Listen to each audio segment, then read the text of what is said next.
Hi. Hello, everyone. Audrey here. Sorry I had a few technical issues, but we are live and ready to move forward. Hi, guys. It's Audrey here. Look forward to joining you here on Motivational Mondays. For those of you that are new to my channel, my page, wherever you're joining me today by LinkedIn or by way of Facebook, any of my social media platforms, my name is Audrey Watson. I'm the president and founder of You LLC, where I provide HR consulting as well as career coaching services. And today topic, we're going to be discussing the four top ways in which you as a small business owner may be not attracting top talent. And so again, it's four reasons you have no talent, top talent attraction. A couple of weeks ago, I actually sent out some details regarding this matter, but as I continue to speak with others, engage various webinars and platforms, I'm finding that it is a continual pattern with supporting small business owners in which they will, go about and attract top talent. So if you're a small business owner, if you are a business owner with no HR internal support, or perhaps you find that you have been struggling either attracting top talent or you've been struggling to retain top talent, please stay tuned. And I look forward to any questions you may have, any comments, please comment below. Or even if you're following the replay or viewing this by replay, feel free to reach out to me at the end of this video. I will provide my contact information. So with that, let's go ahead and get started for today.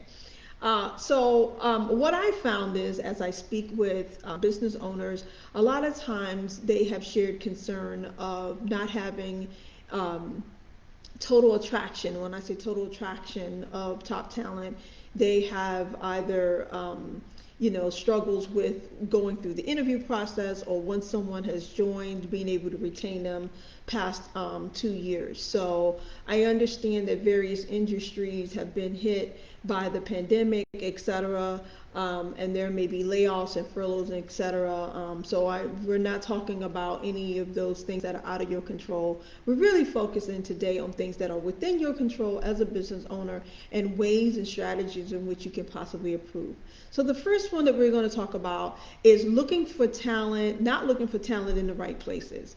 A lot of times what I found is business owners will post a job, various job board platforms, and because it seems like a one size fit all and that you have maybe gained some candidates, oftentimes you find yourself not being able to attract the true talent that you're really trying to obtain. So there I really ask that when you go to post a position, one, you want to make sure that you've looked at your metrics. Hopefully you are looking at the data that you received on a year-to-year basis to see, one, where you're posting your resources, and two, really what has been the return on investment.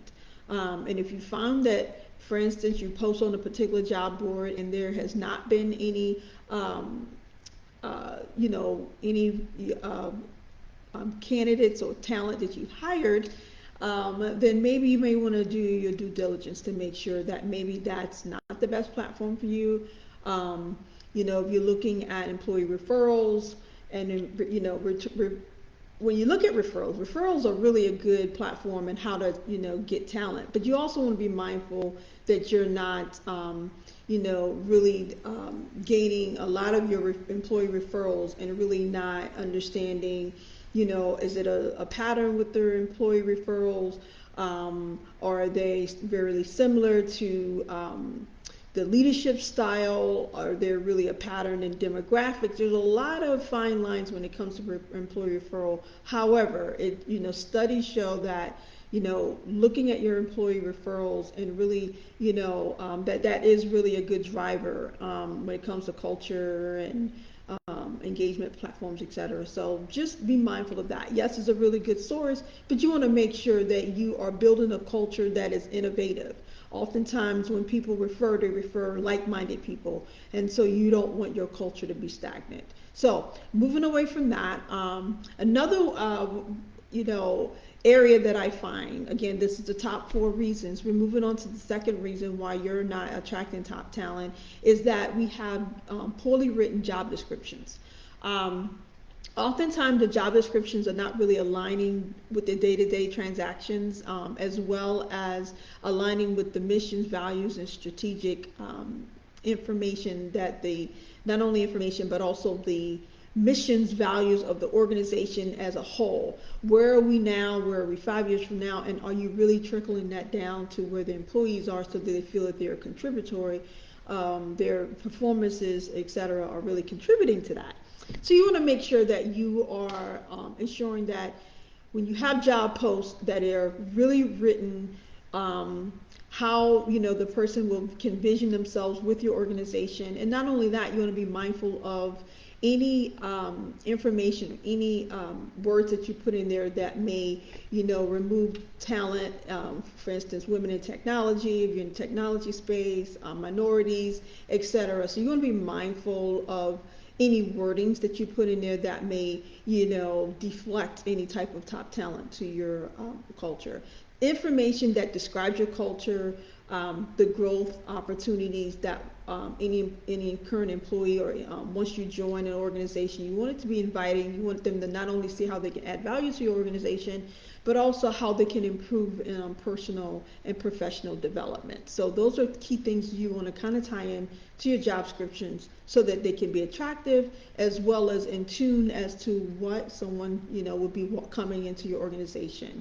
What they would be up against, challenges as well as growth. All right, so another thing I found is that number three would be addressing top talent trigger points. Oftentimes you want top talent, but you're not really sharing with them the trigger points, things that would make them want to engage. Oftentimes a top performer is currently employed with another organization. So you're going to want to cater a lot of different things about your company as to why they would want to join you. If you're an employer of choice for the past 3 years, if you have lineage on how long your top performing employees have been there, and the why. So you want to tell your why story. And if you're not able to do that, top performing candidates are often not interested. Again, they're busy. You're going to have to be flexible in how you engage them in the evenings, possibly on the weekends. But you really want to have those triggering points as to the why story. Why us versus the competitor? And then the long-term goals that they often want. Most passionate, top performing candidates, they want flexibility, they want growth opportunities. And so again, goes back to point number two. If you're not including that, then they're not interested. All right, and then I would say another thing, which is number four, of the four out of the four top reasons as to why you're not attracting top talent, is because you're not setting expectations during the candidate hiring, the candidate experience as well as the hiring process. Oftentimes, if you're able to attract top talent and they're engaged, but if you're not really giving them the expectations, the time frames of the interview process, if they are going to be hired at some point, you present an offer, you're not following through. A lot of times, top performers will be disengaged. Even if they do sign up and decide that they're going to move forward at some point in the process, they may ghost you, which will lead into some of how I'm going to talk about in a few minutes, how it's costing your organization. And so you really want to set expectations throughout the process. From the time you post a job description to every candidate that applies, and I would say applicant versus candidate. You're not going to talk to everyone, I get that. So if you're not going to talk to certain applicants because they haven't unfortunately moved up to the candidate selection process, you really want to engage everyone. You want to, those that are no longer moving forward, you want to keep them in tune. You want to follow up. There may be some candidates that want feedback. Most employers do not give that. However, I caution that, I ask that you do. There's no, reason for you really not to. I know there's some liability, so whoever does it, I would recommend it be HR. Definitely not a hiring manager or anyone outside of HR.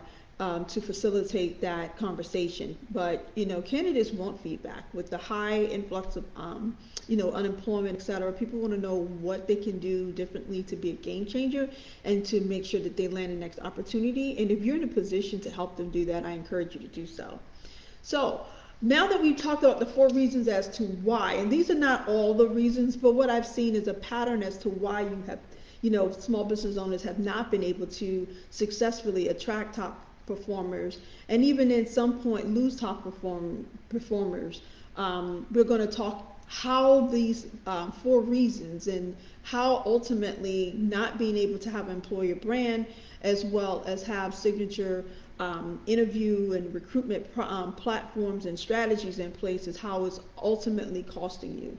So the 4 ways that it's costing you is one, when you fail to follow up, going back to my last example, number 4, you're going to have a poor candidate experience. And even though people may not be gainfully employed with you, they typically will, provide a review. It could be on Glassdoor, etc. And so you want to be mindful of that. You want to make sure that you're setting the bar high and that you are following through.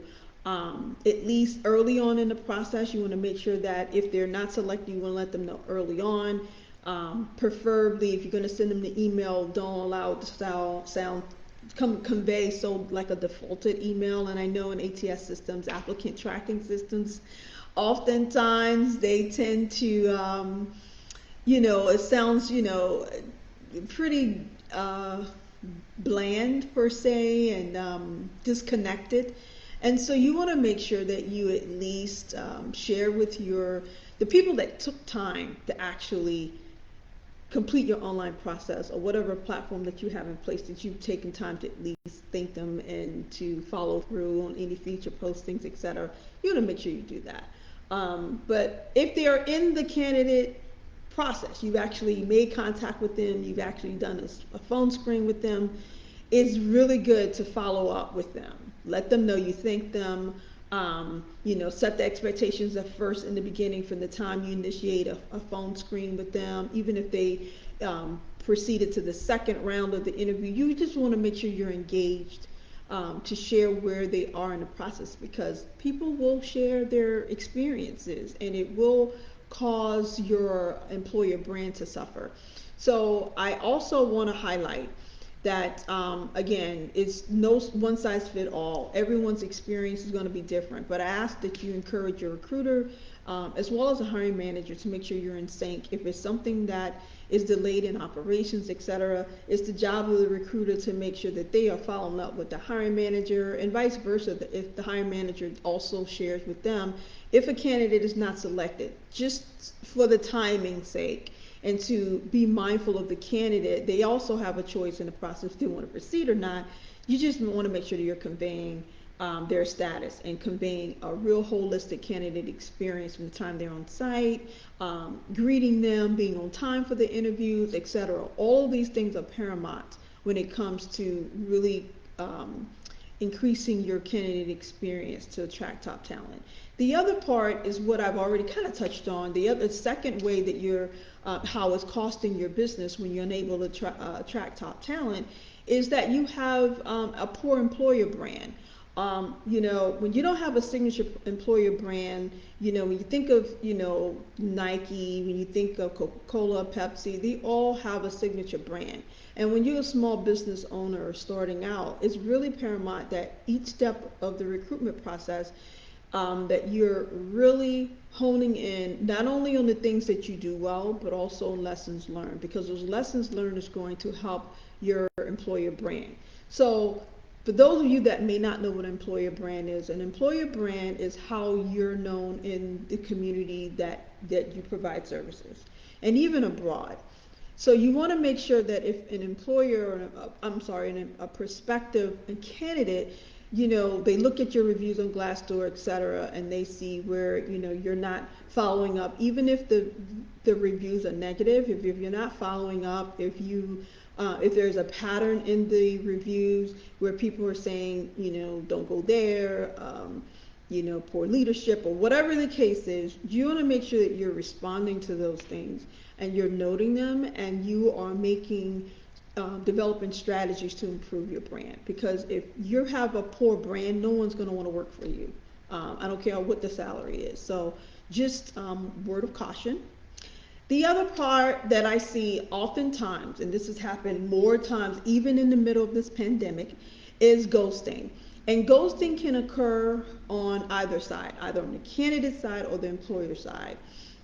Meaning that if a candidate goes back to my point number one, when it comes to four ways it may cost you, if you are, if you, once you engage a candidate, set up their phone screen, etc., and you're going through the interview process, you want to make sure that one, that you're setting expectations, which is point number four that I've already raised about the four reasons why you're not attracting top talent.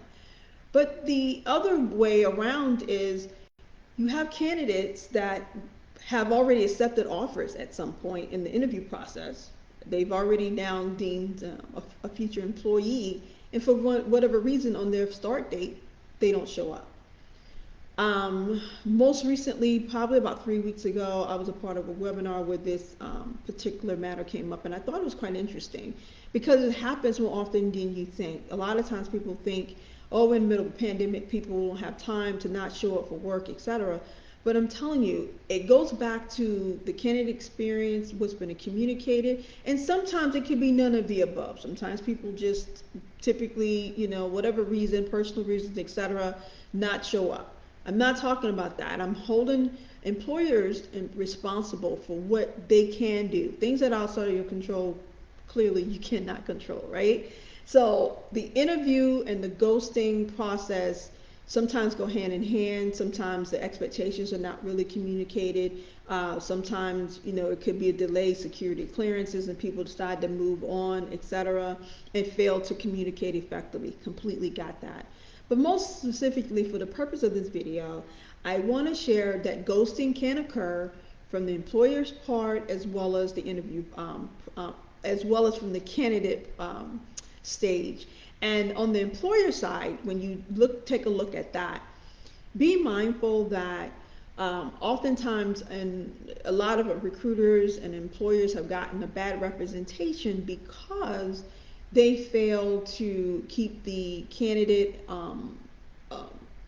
communicate effectively, the status of the position, even if the position had to close for whatever reason. It's only fair that you take time to communicate that to the prospective candidate so that in the future, if you post a position, they may be more, in tune to wanting to go back through the interview process and to, potentially work for you. So when it comes to just ghosting, I've heard it on both sides. I've heard from candidates where they're not hearing from employers, and I've heard it from employers where they've already had a candidate, offer a position, they offered them position and they've accepted position. However, they're no longer, they're not showing up either, on the day that they're supposed to start, or they let them know just before they start that they're not going to join, or there's no response at all. So again, hone in on the things that you can control by effectively communicating, as well as any changes. And I think for the most part, you'll be good to go. And if for some reason they're just ghosting and it's a consistent or systemic past process, I would say, in the past, or as you see that it's constantly happening. I know in certain industries, I would say, like when it comes to retail, um, there's there's a difference in the caliber of candidates, not in a bad way, but what I've seen is when you have constant hiring, maybe even seasonal hiring, you may typically find where there are candidates that are ghosting. So I ask that you look at some of your incentives as to why people should join you, and really maybe during that time bump up those incentives, and maybe you'll have less of the ghosting activity. And finally, overall, out of all the things that I've shared, for not having top talent attraction, the ultimate thing that's really affecting your business is loss of revenue. Based on my research, when it comes to SHRM, which is Society of Human Resource Management, um, it oftentimes when it comes to cost to hire, when I work with some of my or even doing discovery calls on some potential clients, oftentimes they don't know their metrics. Oftentimes they don't know how much it costs them in their recruiting. They don't have a recruiting budget, etc. And I, highly recommend that you really do your your assessments, because in order for you to do better, you got to know um, kind of the bottlenecks in the process, what's been stopping the process, what has prohibited you from growing, etc. And then where you've been putting your revenue. It goes back to what I said in the beginning of this video, that we started chatting today. Really started talking about, knowing your metrics, really knowing where you're putting your money, because ultimately it's going to show the data as to really what's working for you and what's not working for you. According to SHRM, it costs over 46, at least minimum of $4,600 just to start from the recruitment process, from the time you post, etc. And I'm looking real quick at some of the time to fill assessments. Um, Time to fill is typically an average of 36 days. So I know in some industries like government contracting, et cetera, time is money. That billable staff is, affecting your revenue with that client.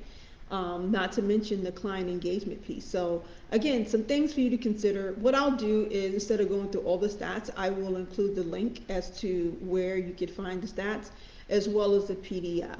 Okay, so that you can look at some of the data in which what I have been able to find and be able to share with you, so that you can have at least a resource to go to. So for a quick recap, guys, today, again, I just really wanted to come to you. I have posted some of this information, but I thought it would be valuable today to really come and go into some of the details about why you're not attracting top talent. And again, the four top reasons generally are: you're not looking for talent in the right place, you're using poorly written job descriptions, you're not addressing top talent trigger points for those that are the deemed candidates that you want on your team, the top performers, and you're not setting expectations with candidates throughout the hiring process. Sometimes they just become disinterested.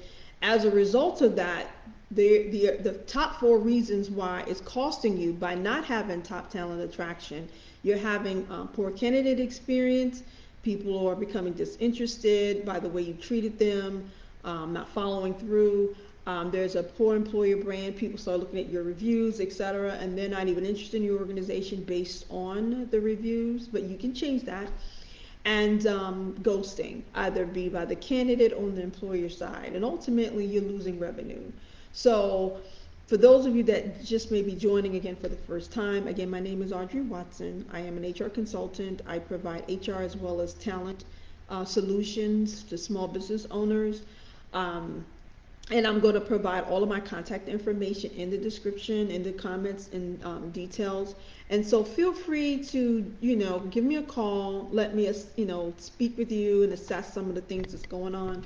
And I'm willing to partner with you so that you can create a signature employer brand. In addition to that, as we, close out 2020, and I know 2020 has been, quite a year for a lot of us. When it's all said and done, when you look at some things that went well, you want to tie that into how you can do better for 2021 for your business. And I believe that based on my assessment and based on what I've learned over the recent weeks with small business owners, it's all about attracting top talent. If you can attract top talent, you can, overall have satisfied customers, you will have satisfied employees, most importantly, and overall you're going to see your revenue grow. So with that being said, I'm going to check real quick just to see if I have any comments. But in the meantime, I'm going to put in my contact information so that you can feel free to reach out to me. At the end of this video, again, happy Monday. My name is Audrey Watson. I am HR consultant here with BU, and I look forward to hearing from you. Any comments, any questions you have, feel free to reach out to me. In the meantime, have an awesome day. I look forward to continuing to grow with you, help you grow your revenue, and I'm always here to assist. Thank you again, and have an awesome day. Bye-bye.